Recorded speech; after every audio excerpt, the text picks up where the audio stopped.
I'm going to pretend that there's a big oilam here. Pretend there's a big oilam. So ready? Okay. So, first of all, the subject of the shiur, I think, is a little bit random. And the truth is that when I chose the topic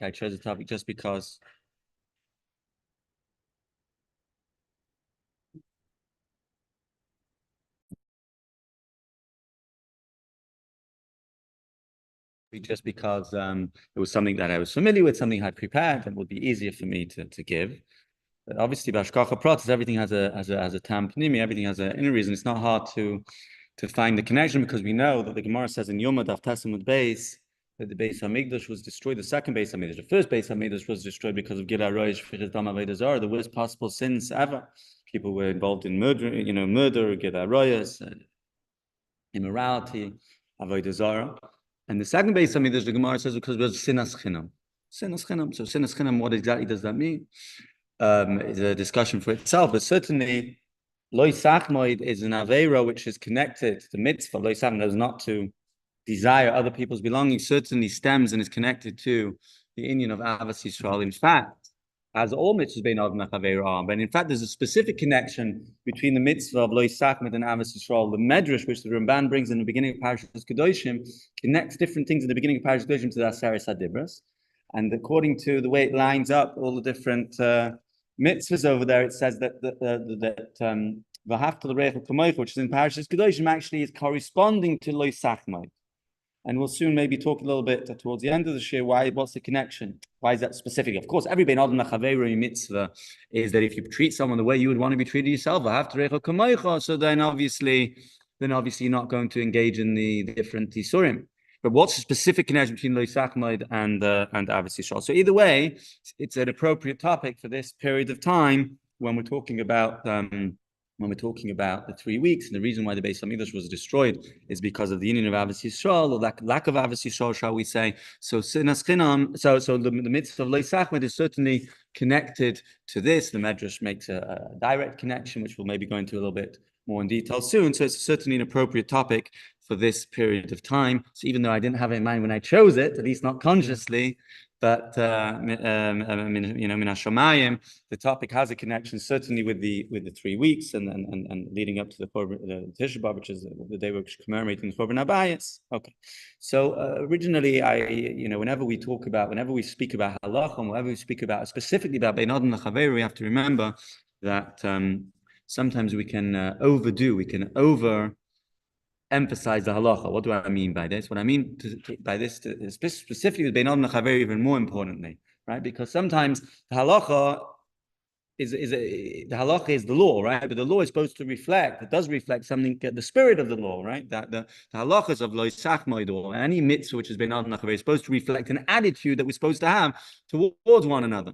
Right, so if we get sometimes a little bit too obsessed with the halacha, sometimes we might miss the larger context, and sometimes we might say, "Oh, am I allowed to be mean?" You're looking into a safe way. They're allowed to be mean in this instance. You're going to find that obviously that's not what halacha is meant for. So I'm going to try a little bit in the shiur to do both the halacha and the hashkafa. This reminds me of a story actually.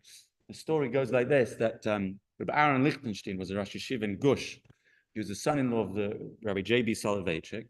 So when he first moved to Eretz Yisrael, he was an American boy, and he was also the son-in-law of Rabbi Soloveitchik, right? Yeah, but he was a Talmud and son-in-law of Rabbi J.B. Soloveitchik. So when he first moved from America to Israel, he couldn't make calls very often. So one time, after a few months, he calls his father-in-law. He calls Rabbi Soloveitchik. And Rabbi Soloveitchik is asking him, what's it like in Eretz Yisrael? What's the story? It wasn't like now. Everyone knows what's going on in the split second because, we have media, we have the internet and so on and so forth. In those days, even a phone call would cost a lot of money. It was rare. So Rabbi Soloveitchik asked his son, what's the story? What's going on in Eretz Yisrael?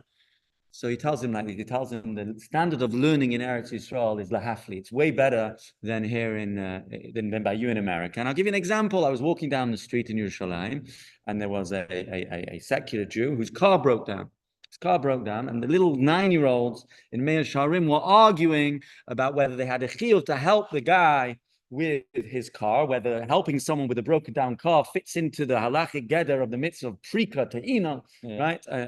Helping someone with his dong, and they were shaktavatarian, and someone said, "What do you mean?" But he's not from, so then maybe you don't have to. And the other guy says, "What do you mean?" But it says kisir chamor soinacha, right? Which means that soinacha means that someone who's you hate because he does done avera and mitzvah, and ganze shaktavatari backwards and forwards. And Rabbi Aaron says to his father-in-law on the phone, he says, but our boys would have helped the poor guy. Our American boys would have helped the poor guy. They might not have known all the pulling backwards and forwards, but they would have helped the poor guy. So sometimes, whenever you talk about in Ben Adam very specifically in all mitzvahs, halacha is of course the baseline, but it's not who better than Chassidim know this, right? The famous saying is Basman Meg, That in English, that what you're not allowed to do. You're not allowed to do, and that what you're allowed to do, you don't need to do, right? It's not halacha is just is the baseline, it's the floor, not the ceiling. So with that in mind, we'll try and discuss both elements, both the halacha of Lo Sachmod and maybe a little bit beyond the halacha, the hashkafic, which is behind Lo Sachmod as well. So in the source sheet in front of you, of course, there's 25 minutes. Source number one, yeah. Source number one, we have the pasuk in Parashas Yisroel in Aseres Hadibros. We know it's the 10th commandment. Lo Sachmod beis reyecha, Lo Sachmod eishes reyecha, v'avdi v'amasi v'shoyer v'chamer v'kollel reyecha. Right? The pasuk says you shouldn't desire your neighbor's house, your neighbor's wife, his servant, his maidservant, his ox, his donkey, whatever belongs to your neighbor. Right? You're not allowed to desire it. Right? And pasuk in Devarim, in the second, covet is the word. Okay, so we'll talk about it. Yeah. So in the second pasuk, which discusses this mitzvah, which is in Parashas Vayischanan, where there's the dibur shniyos, the luchas shniyos. So it's basically the same. It's slightly different there. Besides, we're saying v'lo sachmod eishes reyecha, v'lo sachmod, not to desire, not to covet. It also says v'lo sisava, and you should not desire. And the question which the Rishonim are dealing with is why is there need to say both, and so on and so forth. And in fact, there is a little bit of a Machlokes, one second. We'll get through all the questions. Yeah. Well, if at the end your question still, then we can ask a question. Yeah. So some Rishonim tackle and the Lo Sachmod and Lo Sisava is the same thing. It's all the same thing. You're not allowed to, whatever the lav is, without going to detail, we'll soon see. It's the same lav. Here it says Lo Sachmod, it says Lo Sisava. It's not possible to bring rayas even. It's not proves that it's one lav. However, the Rambam and the Shulchan Aruch and the Alter Rebbe and everybody in the halacha, they say that no, that Lo Sisava and Lo Sachmod are two different isurim, two different negative prohibitions, two different mitzvahs of the 613 mitzvahs, two separate mitzvahs. They count them as two different mitzvahs, and they define them differently as well, as we'll see in a minute. That just before, so those are the two psukim, and the maskana is that takulos is avan lo sachmod. But before we talk about what they are, let's just the way we learn it in school, obviously, growing up, the simple lo sachmod means don't be jealous, don't look at someone else thinking, oh, I want that. Right? And think to yourself that you want that. So the question, obviously, with regards to that, number one is that really true? Is it taka forbidden to desire something of somebody else? Is that simplistic way that we're taught and so on, that Lo Sachmod means not to desire something which belongs to somebody else? Is that indeed the Issa? And number two, if that it is the Issa, so then the question obviously is, how can you tell someone, how can there be a mitzvah not on an emotion, on a feeling, not to desire? I mean, if I want it, I want it. I mean, and if I don't want it, I don't want it. How can there be a mitzvah? Don't desire that which is, if I like skiing, I want to go skiing. If I like your watch, then I want it. So obviously, the Torah, generally speaking, commands, regulates behaviors. But the Torah doesn't ordinarily, shall we say, regulate feelings and desires. So that's just how we're gonna start off. So the question. So first of all, we'll illustrate the al-pi halacha, actually from the pure halachic perspective. You look in the poskim and the way most poskim paskin, and then the Rambam and the Shulchan Aruch and the Alter Rebbe. In fact, there is no issa. There is no prohibition whatsoever to just simply be jealous of someone else, to desire someone else's property or someone else's things. Rather, Lo Sachmod, as we'll soon see, is talking about when you pressure somebody into selling it, and he actually, or giving it to you, and you actually force the object out of him in one way or another. We'll go into the details, but essentially it's not just the desire, it's the desiring and the coveting, right? Which later results in you actually taking the object off the guy. You want it so much that you actually end up getting it. We'll soon see the details. And Lo Sisava is actually a step before that. Lo Sisava is when you think thoughts, plans, you plan how you're going to get it. You decide that this is what I want, and you think ways of getting it, even though you don't actually get it. But the stage before that, which is just simply the desire that you want someone else's thing, so that's not, in fact, also, and that's if we just look in we look in source number 4. Just skip source number 3 for a moment, and you'll see over there that the Rambam Taka writes, "Benegea to Lo Sachmod." Second page, anyone who strongly desires his servant and maidservant, or the house or the kelim of his friend, etc., etc. Yeah. It says, and he pressures him. He gets his friends and he pressures the guy to give him the object. The hivsiboy, and he pressures him until he obtains the object. Even though he paid a lot of money, he paid him. He didn't steal it from him. How is that over below Sasa? He's transgressing a negative prohibition. So we see that the Rambam writes that Lo Sachmod is when you actually take. He continues in the second to last line. He doesn't transgress his negative prohibition until he actually takes the object. And he brings a raya from the pasuk in Devarim which says, "Lo Sachmod kasev azov alem v'lo kafta l'chok." This is from a mechilta, a medrash halachas, which says that pshat in the pasuk Lo Sachmod is only not just for the desire alone; it's a desire which expresses itself in the action that you actually end up. That you actually end up taking the object. So far, just to summarize what we said that there's two isurim, according to the Rambam and the Shulchan Aruch and the Alter Rebbe and the mainstream halach, there's taka two isurim, but neither of them actually talk to not being jealous of somebody. Loisis ava means you're not allowed to think about getting something and plan and plot ways of getting that object from the other person. And Lo Sachmod is actually pressuring the guy to give it to you or to sell it to you. But in fact, there's no right. So for the moment, we're going to stick with this approach, which is that basically in the basic halacha, if you look at the Rambam and the Shulchan Aruch, there's taka no issa of just simply being jealous of someone else's thing. It's only when you actually make plans to get it. And Lo Sachmod is actually when you actually end up obtaining the object that you're over the lav of Lo Sachmod. So to answer the question, according to this, how is it possible to have a tziva l'midah shebelev? How is it possible to have a commandment that not to desire something? The answer is no commandment. The taka pi halacha al derech halacha from the halchachic approach. There's taka no. There's actually no prohibition to. There's no prohibition against simply desiring someone else's object. Loisis ava means to want it and to make plans. Sorry, not to want it, to make plans of how you're going to get it. And Lo Sachmod is actually when you actually pressure the person to give it to you. The act of pressuring, which results in you getting the object which you so wanted. That's a problem. That's the problem of Lo Sachmod. So now we're just going to go on and talk about what happens if you pay for the item, right? So the Rambam writes clearly that if you pay for the item, it's still included in Lo Sachmod. But really, there's a three-way machloikus in this. There's a three-way machloikus. It's based on the Gemara. If you go back to source number 3, where the Gemara in Bava Metzia asks a question about somebody who's making a shvuah. Making shvuah, and he's paying. Basically, he's a shomer, and he's paying for the object because he claims he doesn't have it. And one concerned that maybe he wanted the object and he's paying for it because he wants to keep the object. And the Gemara asks, how can he be trusted to make a shvuah? He's transgressing. If it's, in other words, if indeed he kept it in order because he liked it, then he's paying. Then he's being over on the lav of Lo Sachmod. The Gemara answers, Lo Sachmod le'inchi beloy dami mashmod. Lo Sachmod le'inchi beloy dami mashmod. People think that Lo Sachmod is only when you don't pay for the object that you take, that you keep somehow. But an object that you take and pay for, there's no problem of Lo Sachmod. And in fact, Tosfos learns that it's not just below dami mashmod, but people think that that's what Lo Sachmod is. But in fact, according to Tosfos, at least according in one teretz in the Gemara over there in Sanhedrin, Tosfos actually holds that Lo Sachmod only applies to when you actually force someone to give something to you and you don't pay him money. You pressure him, he maybe agrees, he doesn't agree, let's not get into those details, but you don't pay him money. That's Lo Sachmod. But if you pay him money, that's not Lo Sachmod. It doesn't mean it's mutter, but it's not Lo Sachmod. However, the Rambam, which we saw in source number 4, we can see again, says clearly that no, the second line in source number 4, even though you gave a lot of money, so that's so far 2 shittas. Tosfos says that Lo Sachmod is not transgressed when you give him money. And the Rambam says it's transgressed even when you give him money. There's within this shitta that Lo Sachmod is transgressed even when you give him money. There's a two-way machlokes between the Rambam and the Ravid. At least how most Mefarshim understand the Rambam. The Rambam just says doesn't make a difference if you pressure somebody to sell something to you, and you give him money. Even if you give him a lot of money, that's Lo Sachmod. The Ravid in source number 5 adds a few words. Om Avram or Imani. The Lo Om Aroitzani. The Ravid says it's only if the person doesn't agree. You pay him money, but he doesn't actually agree. He says, "I don't want you. Here's the money, and you take it off it." right? So according to the Raiva, not every single time you pressure somebody into selling something to you is a problem of Lo Sachmod. It's only if he doesn't agree.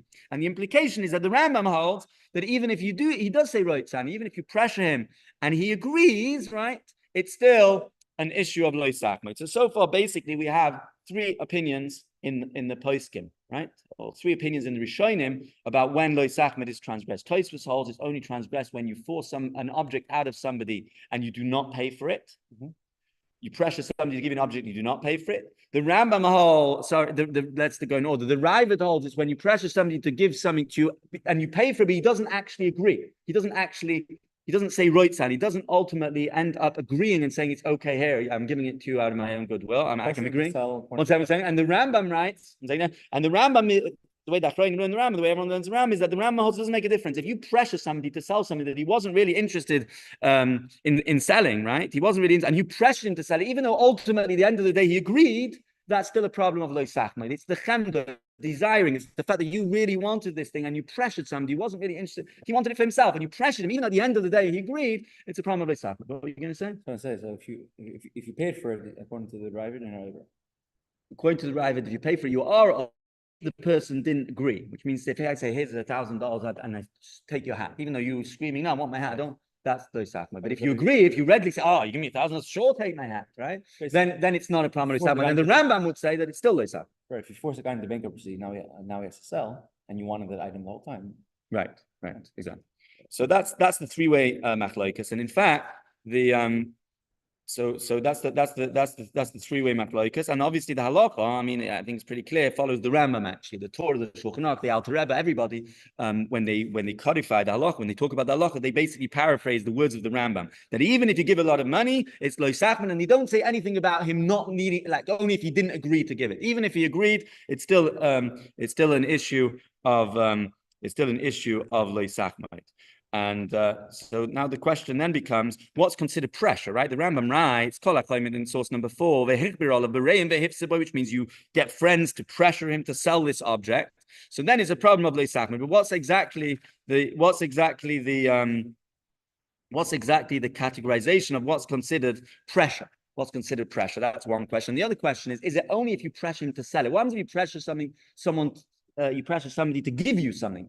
And then he gives it to you. Is it also included in Lo Sachmod or not? Let's just put a donation going on. Stick within the round, huh? A donation, right? Exactly. Very good. If you pressure somebody, so there's a whole discussion, by the way, whether money is considered because money is money. It's more like you have an object, I want that object. Yeah. So there's a discussion, but you have kids the whole time. You see kids do it the whole time, right? Kids pressure people. I want that candy of yours, right. Yeah, and they end up giving it to you. So obviously they're kids, are not responsible, right? But that's probably the most.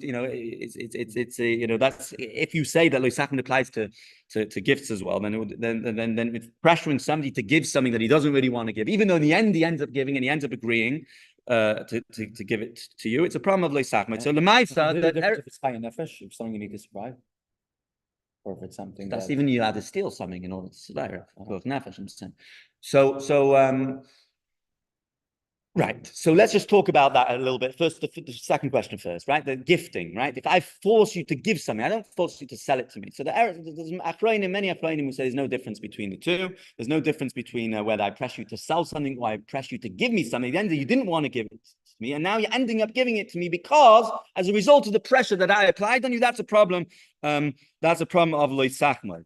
That's a problem of Lo Sachmod. And in fact, look at Rabbeinu Yoina, one of the Rishonim in Shari Tshuva, who writes clearly such a thing.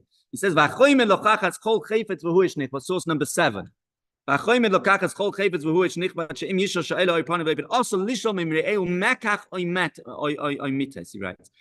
it's forbidden to ask from your friend, which means to say either something which you want to buy from him, or that you want him to give. Build to him, unless you know for sure that someone wants to give you something. Benefesh chafetz means he really wants to give it to you of his own goodwill. If you're pressuring him, and the lashon Rabbi Yisroel is mekach oy metas, which means to say either a sale or a matana. Unless you know that he for sure wants to give it to you, you're not allowed to pressure him in order that he gives it to you. And in fact, in the Chafetz Chaim says it's a very motzudik thing. In his day, that was very common that chasanim, used to pressure their father-in-law before the chasna to give them certain gifts which weren't in the tznoim. So the Chofetz Chaim, source number 8 says, it's very common with chasanim that they pressure the future father-in-law before the chasna. This should give him something. They didn't agree to it at the time of the writing of the time. But even though their father-in-law ends up fulfilling his request, the chassan is going to be transgressed. The chassan is going to transgress the law of Lo Sachmod. So Lemaisa, it comes out like this, that from Rabbeinu Yoina and from the Chofetz Chaim, they clearly seem to, the Chofetz Chaim clearly assumes that it applies as well Lo Sachmod to pressuring somebody to give something. It's clear. However, there is, I think, from the Imrei Emes, one of the Ger Rebbes, he says that no, if you look in the Lashon Rambam, it is talking about forcing somebody to sell something to you, not forcing somebody to give something to you. But the question obviously is, what's the difference? If the idea is Lo Sachmod, you're not allowed to really want something so much that you force the object out of the other person. What's the difference? I mean, maybe it's even worse if you don't pay him. Why should it be better if you don't pay him than if you do pay him? He gives it to you as a gift rather than as a sale. So there's different explanations given. I saw in the Heintik in the poskim of this generation that they say that in a way, when you're willing to pay for something, it means that you want it even more. If I'm willing to pay, then if I'm not willing to pay, I'm just trying to get it as a gift. So the chemda is not so strong, and therefore it's not a problem of Lo Sachmod. Alternatively, they say the other way around, that when a person is being pressured into giving something to you and you're offering him money, the pressure is stronger because there's an appeal of money than when there's no money involved. So those are two explanations. But as far as what type of pressure is allowed and what type of pressure is not allowed, it's interesting that in the Aruch HaShulchan Taka writes, source number 6, he writes like this. The Medivrei Rambam, source number 6. From the words of the Rambam that we brought, it's explained, it comes out, that the prohibition of Lo Sachmod once transgresses, even when you give money, even when the seller agrees. He says something very interesting. Nachshon says, never go buy something from somebody who's not a shopkeeper. Never go up to somebody and say, "Oh, are you selling your couch? Are you selling your car?" No, because we know that's Lo Sachmod. Unless you know the guy's there's a for sale sign on his car, or you know that he wants to sell. But otherwise, only go to a store to buy things. Don't go to an individual and ask him, "Can I buy your car? Can I buy your house?" Yeah, people do this actually the whole time in certain areas. They knock on people's doors, right?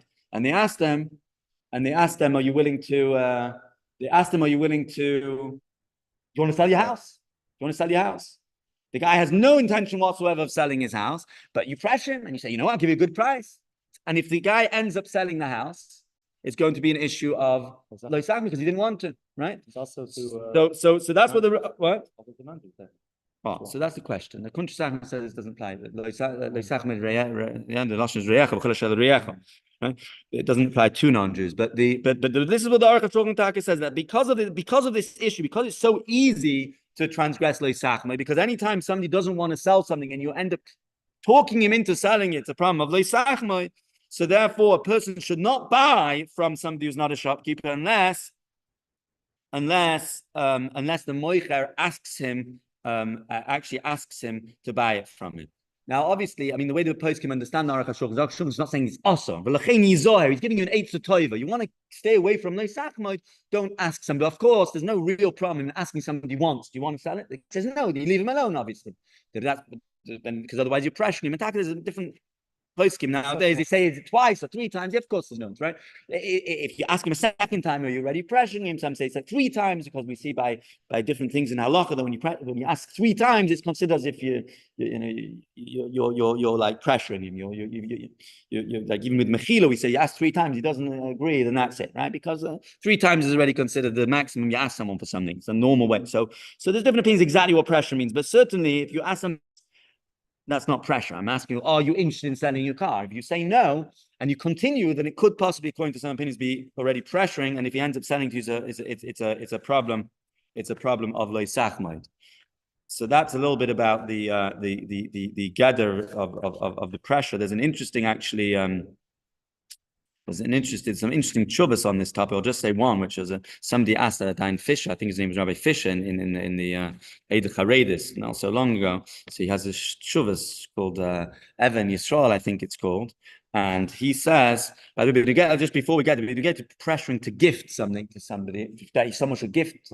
The Ger Rebbe, the way he deals with Rabbi Yoinu seems to say clearly otherwise. He says either Rabbi Yoinu is a das yachid, right? Because we pass out the Ram, or anyway, a lot of things in Shari Chur are midas chsidus, right? Even if it says in the lashon of also, it's midas chsidus taka not to pressure. It's not technically a problem. But with regards to this issue of pressuring somebody to give something, there's a very interesting shaila that somebody asked this Rabbi Fisher, this Stein on Eid Karedis. And he said that my parents are pressuring, my sister is deadly ill, and my parents are pressuring me to give my kidney. Rabbi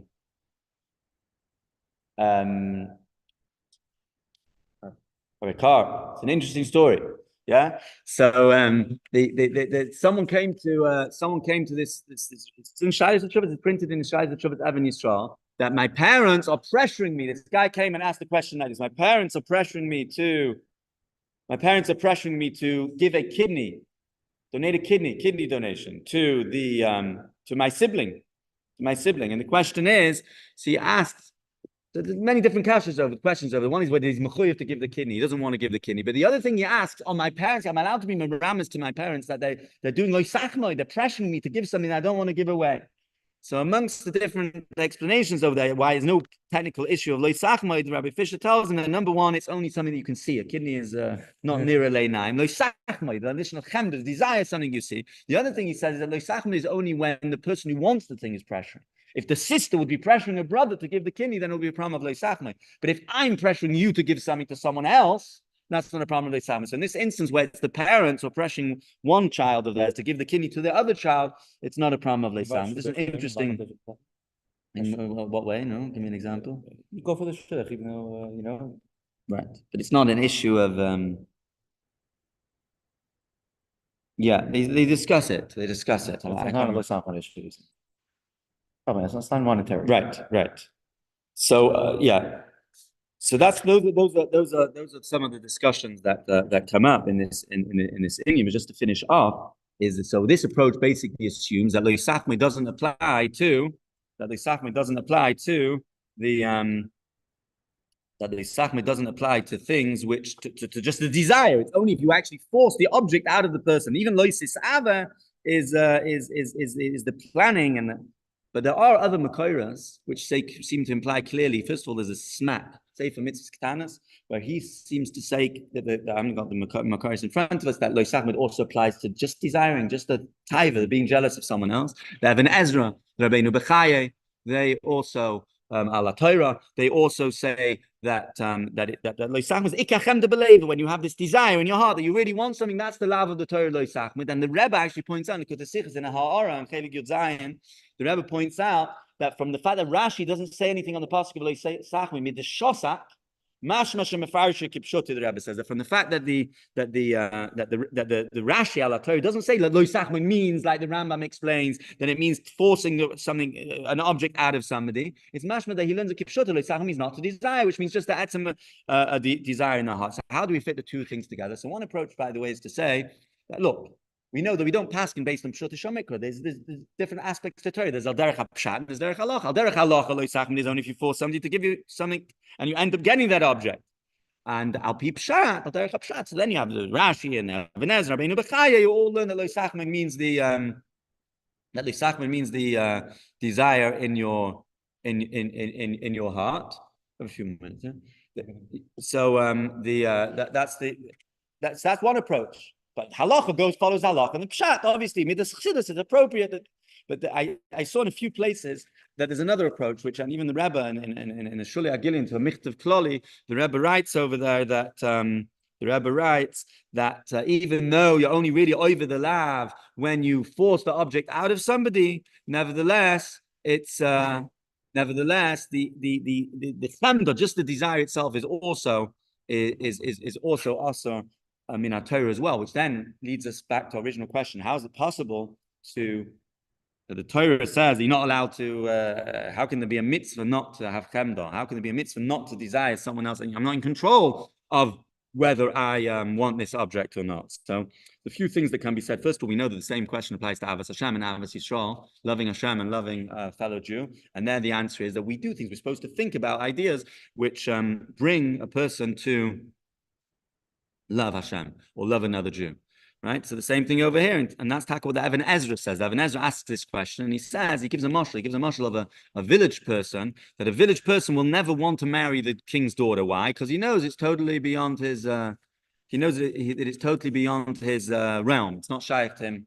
It's not shaykh to him whatsoever. So therefore, he doesn't. So the same thing over here. When a person realizes that that this object that he wants is not shaykh to him whatsoever, so then he's not going to have a taiva for it. But there's also other explanations given, especially like we said at the beginning, that the Medrash links Avos Yisrael to Lo Sachmod, okay? Because Avos Yisrael means that you care that another person has good things.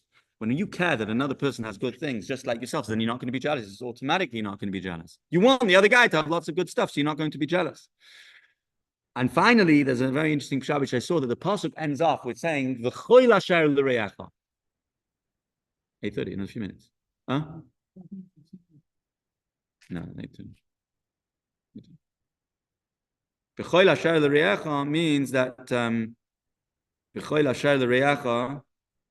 I saw it was. And let me just finish off. Yeah. So b'choil asher l'reacha means the question. Why does it say b'choil asher l'reacha? It says lo yisav avdei v'amas b'shoy b'chem. What's b'choil asher l'reacha? I saw an interesting pshat. The b'choil asher l'reacha means that when you look into v'choil asher l'reacha, when you look about everything that your friend has, you'll realize that there's some things that you have that he doesn't have.